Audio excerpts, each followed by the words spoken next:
It is July 9th, just after 1 o'clock Eastern Time, and this is Higher Ed Live, Advancement Live. I'm your host, Andy Fuller, Director of Strategic Content at the University of Notre Dame. And today's episode is called Shock List, Making Video Work for You. This special edition is part of the Higher Ed Live network. All these episodes offer you direct access to the best and brightest minds in education. You can also be a part of these live broadcasts by sharing your knowledge, and we invite you to participate in the discussion by tweeting us using hashtag HigherEdLive. Today's live broadcast, powered as always by Platform Q Education's Conduit online engagement platform. Learn how to integrate continuous online engagement into your marketing and enrollment plans using Conduit by visiting platformqedu.com. All of these episodes are recorded, of course. They're free and easy to access in the video archives at higheredlive.com, or you can take Higher Ed Live with you on the go by subscribing to the podcast. And as you know, Higher Ed Live is produced by M. Stoner, a digital-first agency committed to tailored solutions that drive real results. Well, I want to welcome my two guests today. Joining us, Murphy Gilson, Creative Director at the University of Washington. He's a two-time Emmy winner, has led teams in premiering 2 television networks, has had spots running on the Super Bowl and launched hits like American Idol, and in his words, misses like that 80s show. Murphy, I'm kind of holding out for that 90s show, but that's another thing. As a writer and filmmaker, he's created content for the likes of the NFL, Honda, National Geographic, Microsoft, and other national brands. It says here he also bakes pies, usually apple, and you are in the right state for that, where they grow plenty. Murphy, hello, thanks for joining us. Hey, thanks for having me.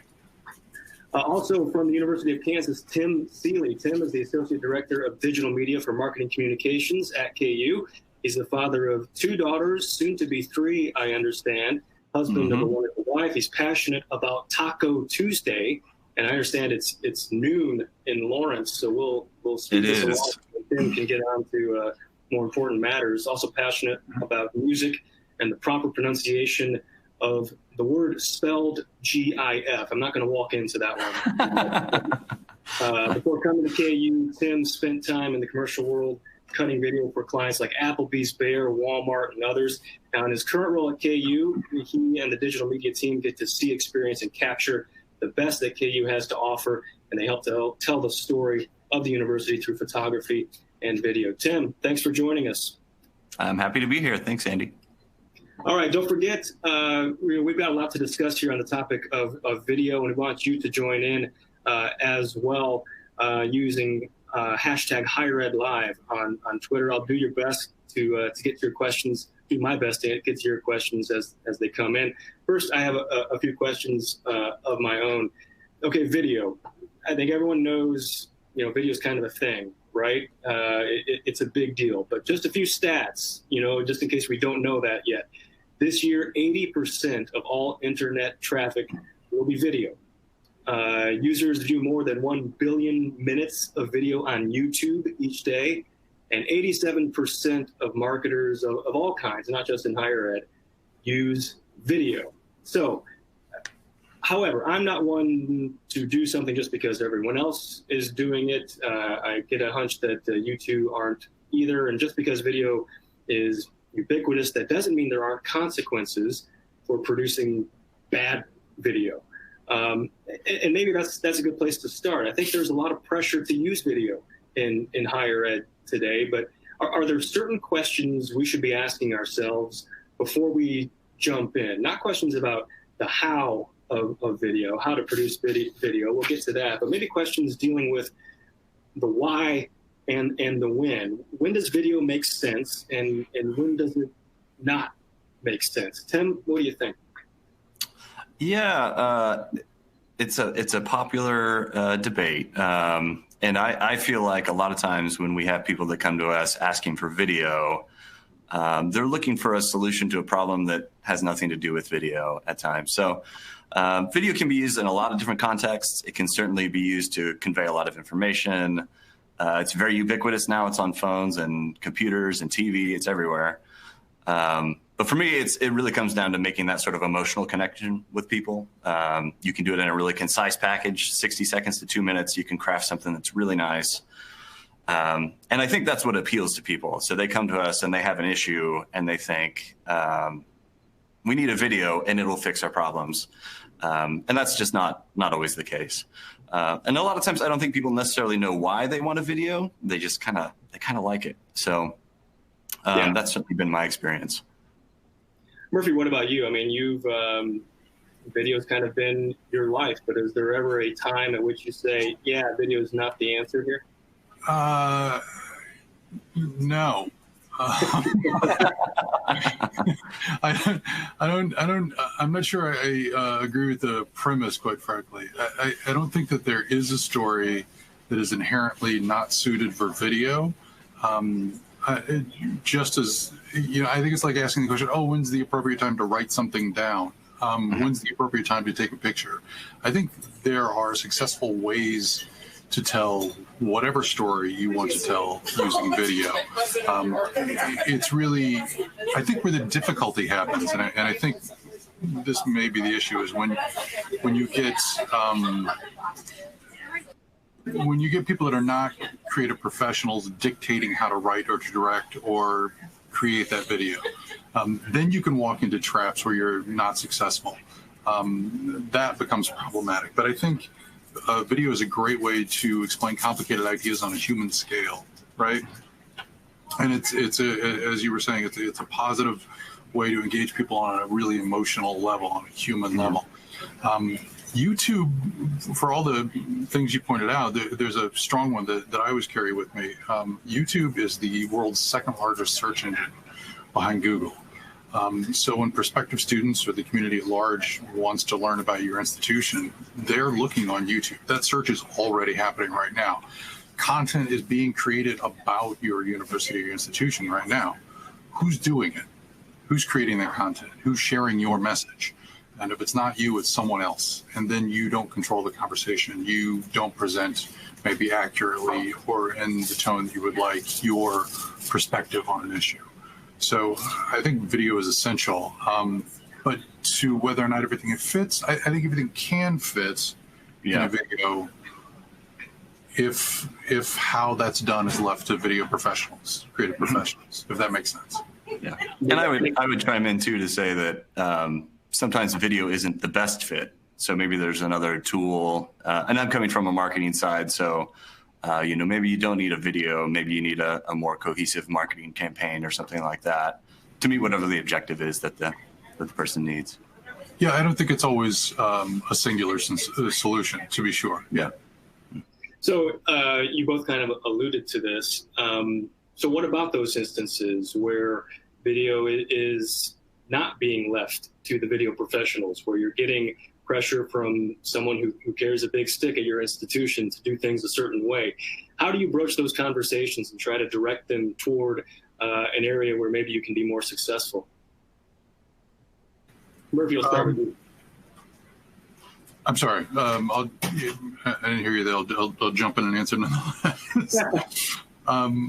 What I say is that good creatives as a species will find innovative ways to share a message, ways that maybe the originator or maybe the person that wants to communicate hasn't even considered yet. So I always advise people not to bring in something they want to execute. Don't bring the solution, bring the problem. Bring the issue that you're having and allow the creative to sort of address that, communicate that in the most effective manner. If they're a creative communicator or a creative professional, they're going to identify a really strong way to tell that story. There's a style of video that comes to me frequently from clients, and I have to be honest about it, that I've never seen it succeed, but I've seen it fail repeatedly. So the only guarantee I will make when someone says, "Oh gosh, I want a POV tour. I want the camera to move just like the only guarantee I will make about that is that we will end up in an argument and not like each other at the end of it."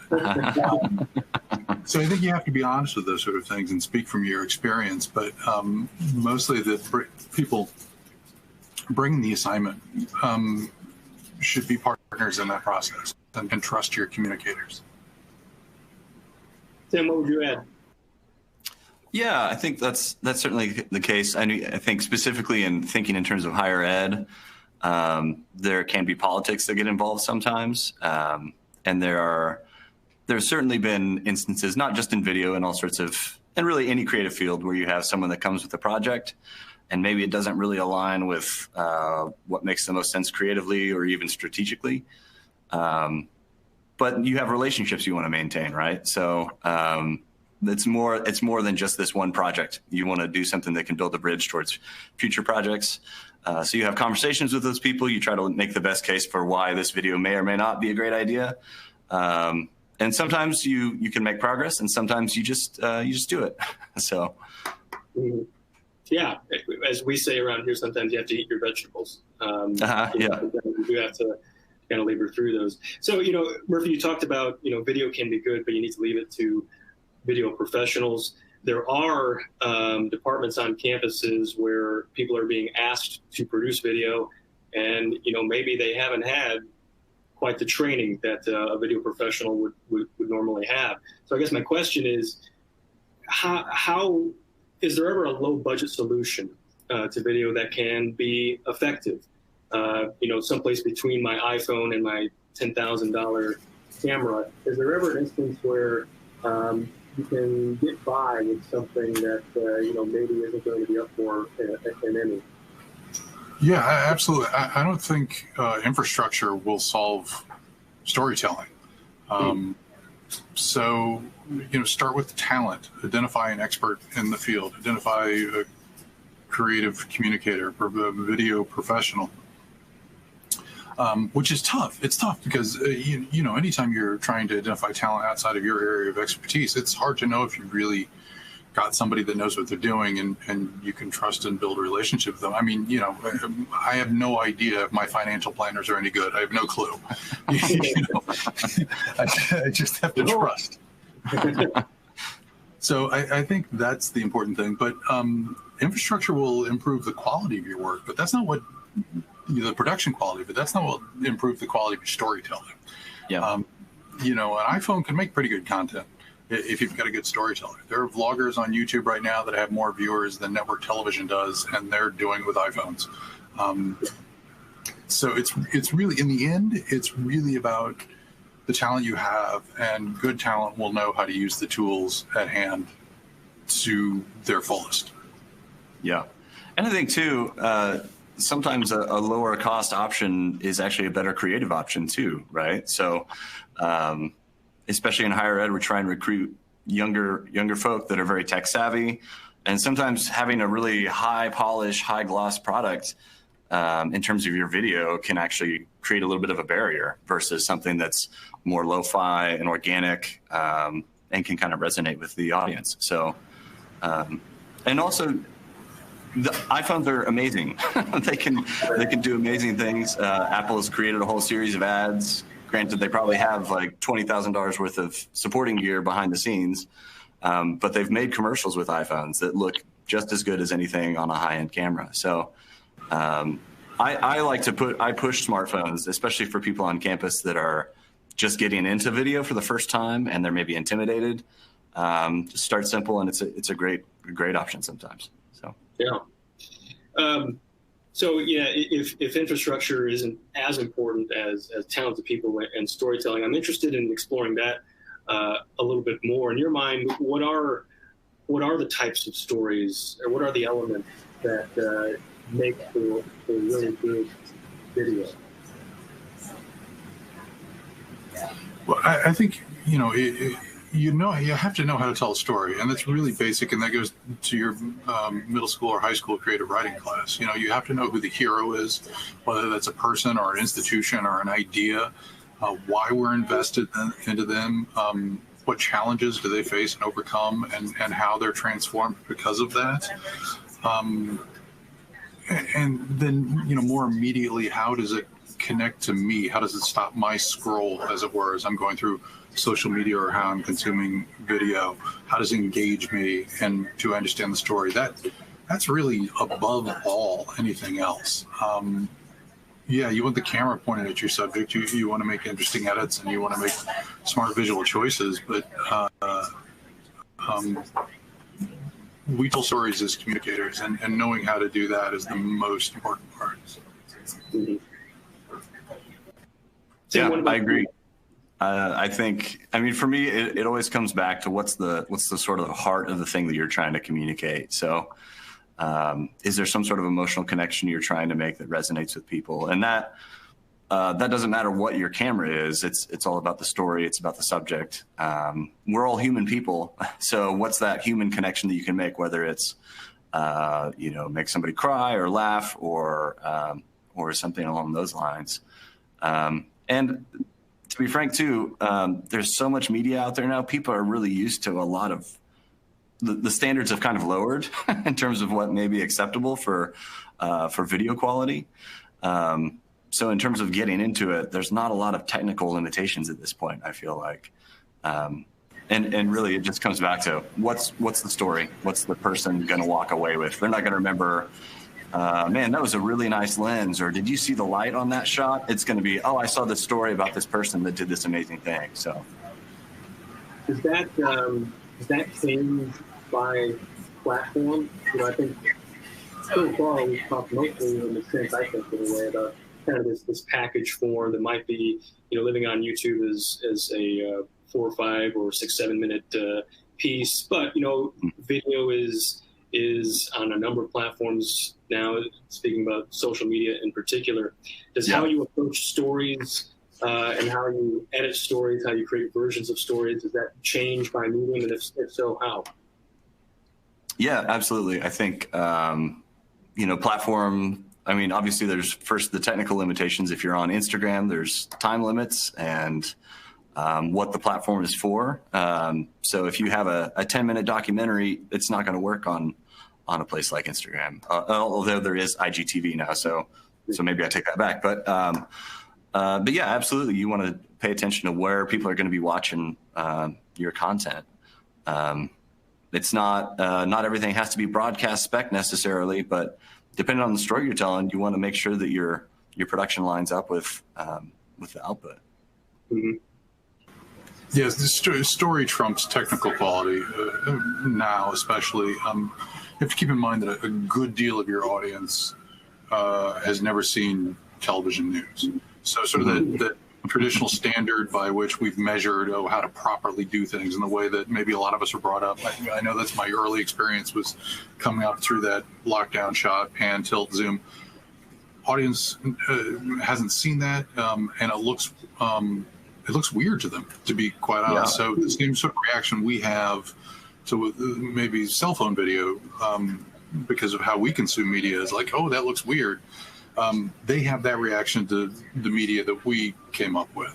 So a camera on a tripod with a shot like this, panning over to your subject, it just feels foreign to your audience now. But a handheld cell phone out like this in selfie position is completely comfortable and natural. Right. Vertical video. Yeah, that's kind of the ultimate, if you can't beat them, join them type situation. No one can figure out to turn their phone. There are not enough people anyway, so now vertical video is here to stay. I'm wondering, what are some of the common mistakes that you see, or what are some of the common problems or incorrect thinking that people bring to the table when they are producing video? I think when people are starting at the sort of the lower end, people that are just starting with video or haven't been doing it for a long time have a tendency to overcomplicate things, and maybe they try too hard to bring all the polish and the production to it, and they kind of lose sight of keeping it simple. Like what's the purpose of this video? And it can also be overwhelming for someone that's just getting started with video. Trying to think through, there are millions of tutorials online on all the technical ways to do XYZ, how to do After Effects, Premiere, yada, yada, yada. And people will get caught up in that. So they'll make a really cool 3D logo that starts. So there's this cool animation at the beginning of their video and it takes 15 seconds. And then everybody's tuned out because they didn't even get to the content that they were there to watch to begin with. So yeah, I'd say people can try too hard sometimes. I think coming back to sort of the platform question, keeping content at a length that makes sense for the platform is good. I do have a little bit of a pet peeve when people arbitrarily shorten the length of the video because it has to fit some sort of technical requirement. And sometimes you have to do that, but sometimes the story needs more than 10 seconds to be told, you know? I'm kind of rambling a little bit, but you see the inverse of that, where people will make a 5-minute video that could have really been 30 seconds to really get to the essence of what the thing was they wanted to do. And they got caught up a little bit in the, maybe a little too navel-gazy or something like that. Mm-hmm. I think students could be a great partner for content creation. A lot of your students at your universities are going to have several years of experience creating content already. You know, they've been vlogging, TikToking for 5, 6, 7 years already. But I do think it's a mistake thinking, oh, this is social media, let's give it to an intern. Let's give it to a young person because they understand that forum. Without realizing you're handing over the keys to what could be your largest audience. You know, your largest platform, the most consumable, is your Instagram, your YouTube, your Facebook, Snapchat now more and more. So treating that as secondary or an afterthought is really leaving money on the table. And it's a place where you do want to invest in some professional talent. I think if anybody's considering getting into video content on social media, you're already too late. You know, like we should stop considering you need to get in 10 years ago. You know, and take it seriously as a form of communication, because at this point it's not new tech anymore. Yeah. Murphy, you mentioned students, and I'm curious, how do you source ideas for good stories? You know, I think we're all kind of located centrally at that university, if I'm not mistaken. How do you kind of get out into the different colleges and schools, departments to mine some of this content that will make really good videos? To be honest, I probably can't answer this as well as either one of you two. Relatively new at University of Washington here. So I still get lost going from one meeting to another. So for me, everything is a new story. Everything's new and exciting. But Jack Martin, our AVP of Communications, has spearheaded this really deep, immersive form of storytelling that we do on the UW website. It includes video and other forms of digital media. And we profile students and alumni and programs that elevate different aspects of the university. And it's a tremendous form of storytelling. That's largely where our video stories or our deep video stories tend to come from. But I'm really interested in expanding them into standalone content series that give platforms for all of our units to tell their stories. And historically too, you know, I mean, talking about the university's history and its traditions can exist in this new form of medium too. So there's so many stories that you can mine. And if you create the platform and the content series for them, you know, I don't think finding them is difficult. I think choosing which ones to tell next is the harder challenge. Yeah, I wish we had a great system in place for going through the process of what stories we tell. And I tell our team regularly, you know, there are thousands of missed opportunities every day, and that's okay, because there are so many stories that can be told about this place of really great work that's happening, and we don't have the resources to tell all those stories ourselves. So we do try to empower other people on campus, but in terms of how we actually do it, you know, we are centrally located, so we have stories that get sent to us through our news group. We do have a group of communicators on campus that we try to network with, and we build relationships with them. So maybe we did a project with someone 4 or 5 years ago, and they kind of know what are the projects that are going to work really well. So they know to come back to us. Hey, we have this story about this student that's doing this amazing thing, but we need some support. And then we can kind of bring the central office into that. And we sort of we've created an informal rubric that basically breaks down into, you know, how much time or cost is going to be involved with the project? Is it going to be really expensive? Is it going to be inexpensive? Is it going to be easy to get? Can it be used in a lot of different ways? How photogenic is it? Is it going to be something that works really well for a camera, or does it need to be like graphic in nature? Some of those kind of questions that sort of help us hone in on, okay, it's going to be really easy, really valuable. It's really notable. It checks all these boxes. Yeah, absolutely. We're going to do this thing.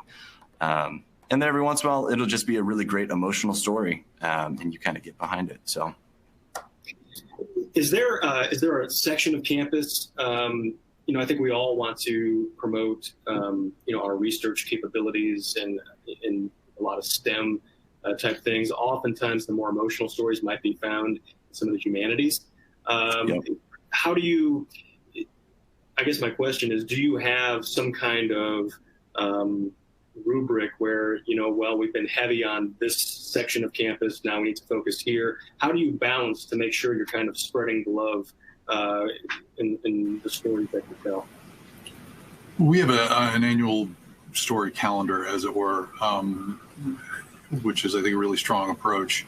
We sort of identify themes that we want to share at key points throughout the year, and then we track a little bit about it. We've leaned too far in this direction or too far in that direction, and you look at your trend of stories. Oh, we just did 3 tech stories in a row. If we do one more of those, this is all of a sudden a tech blog or what have you.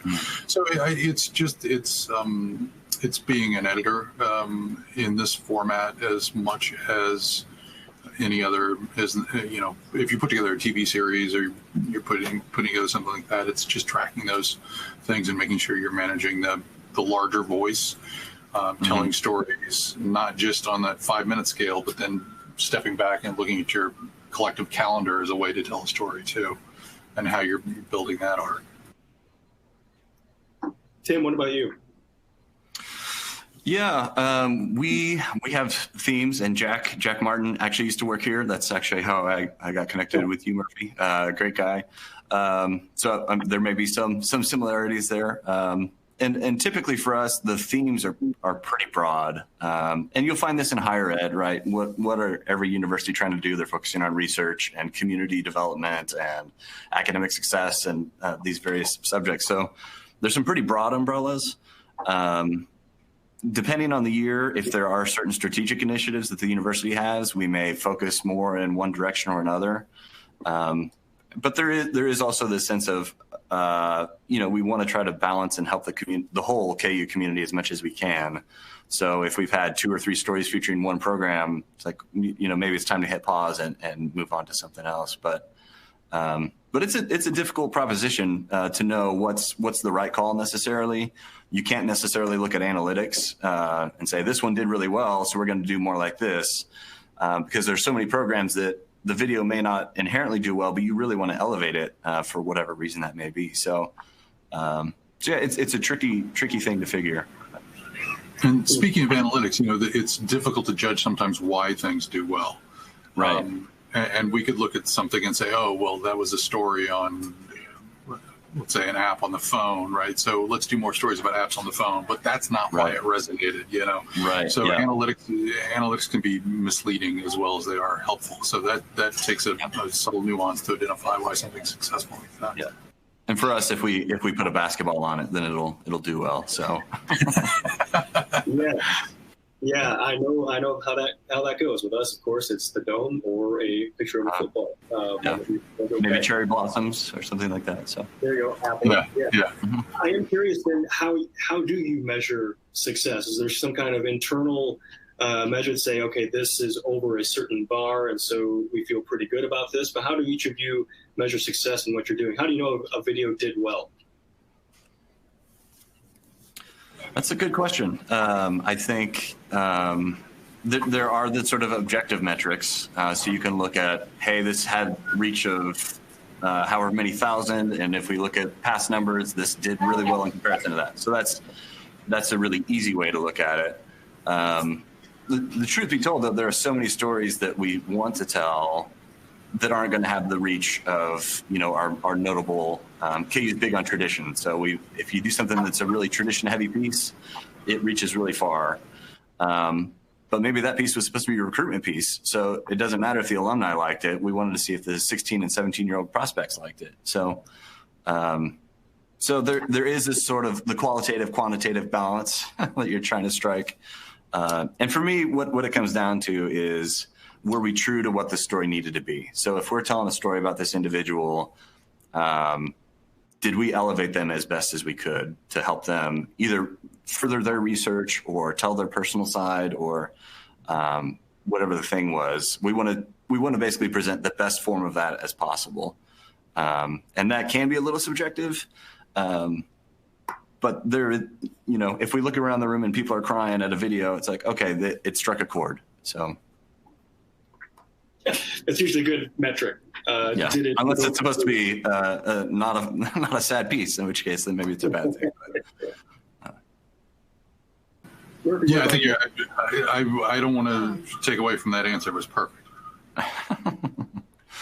I'm curious. I am curious about distribution. We talked about YouTube and it being so important. Second largest search engine, owned by the first. Is YouTube kind of the primary means, or are you embedding videos into long form stories like we do here? And how have you found effective distribution of video? Well, our content tends to be married to right now. It tends to be married to multimedia stories. Not that we don't have other video outlets as well. Social does a little bit. We have a little bit on YouTube, but sort of our big spotlight is really shown on pieces where it's sold in a number of different ways. That being said, I think sometimes the platform dictates how you tell the story, right? So yeah. You were talking about earlier about length on Instagram and things like that. There's video content that plays well on Instagram, that plays well on YouTube, that might play on your website, which is where we put a lot of our content.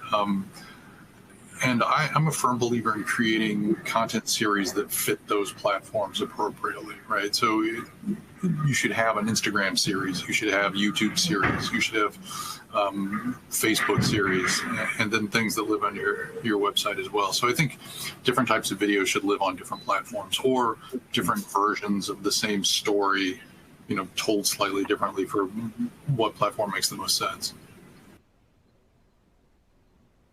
Yeah, and I think for us, I wish I could say that we've done a really fantastic job of curating our content for each platform. And the truth is, we're still sort of coming out of a traditional like one size fits all sort of approach. Not always by any means. But to Murphy's point, it's like YouTube has its own ecosystem. It has its own culture. The people that are spending 1 billion minutes every day watching content on there are tending to watch. There's a particular type of content they prefer over other content. So trying to curate the content for the platform does make a big difference. So if you want your message to get out there, you want that story to get out there, you've got to kind of curate it in a way that makes sense. That does get challenging, especially if you have limited resources, trying to sort of make decisions on where does this fit a certain way on Facebook versus YouTube versus Twitter versus Instagram or Snapchat even. So we have moments where we try to make really strategic choices, whether it's a part of an ad campaign or a media buy, something like that, where we really go all in on whatever the platform is. But in terms of like traditional, content video, typically like Facebook and YouTube may end up looking kind of similar. We're trying to work on it, but we've got some room to grow for sure. Yeah. All right. Last question I'll ask you guys, and it's kind of a two-part question. First, what is the one piece of advice you would have for someone who is kind of just getting into video, other than you're too late? And then second part of that question is, okay, I've been doing this for 5 years, and I'm unsure how to really mine stories. I'm unsure where to start in making sure that I'm really producing effective video. What would you say to those kind of two unique audiences? And maybe the answer to the second might apply to the first as well. Yeah, I think my response to someone that's new is don't be intimidated by it by any means. There are so many tools out there now that make it very accessible. You don't have to, your first video does not need to be broadcast quality television material. You can start really simple and still tell something that's really effective. So that's the first thing I would tell somebody that was new. Like coming back to that idea of just keep it simple. You don't need to overcomplicate things. For someone that's had experience doing it for a while, it's kind of the theme that we've been talking about this whole time is, you know, what's the heart of the story? What's really the core thing that you want people to walk away with? And try not to get distracted by all these other things that you can do, whether it's style or technique, technical issues, any of that sort of thing. Don't get distracted by those things and really focus on what's this. When someone watches this, what do we want them to walk away with? Which is maybe really basic, but it is also the thing that can be easy to lose sight of at times. Yeah, I think that's smart advice. I would say consume video. You know, get on Facebook, get on Instagram, get on YouTube, and just get lost for a while, and really sort of see what other people are doing and see what you respond to, see what feels right for your institution, and sort of creating that voice and sort of identify maybe aspirationally the sort of content that you want to create and how you want it to look and feel, and then talk to someone who has some expertise in how to create that. You're right, it does not have to be a high bar to get into this game. One thing that we know as marketers in this field, as communicators in this field, is that one of the most impactful pieces of video is just a face to camera. So just seeing a human face to camera is relatively simple to do, you know? So it doesn't have to be complicated. There are ways to do, we used to call them hi guy videos. Hi guys, we're here at this. And then, you know, I mean, those are super simple to do and really easy to succeed at, and can still be impactful depending on what your message is. Yeah. All right. I want to thank you guys for joining us on this chat. Really interesting stuff. I learned an awful lot, and video's kind of been a part of what I've done my entire career. So this has been really helpful for me as well as everyone watching. So Murphy Gilson, University of Washington, Tim Seeley, University of Kansas, thank you for joining us. Everyone watching, thank you for joining us on the Higher Ed Live Network. Reminder, this episode will be live, or not live, recorded and accessible at higheredlive.com. So I'm Andy Fuller, University of Notre Dame. Thank you for watching.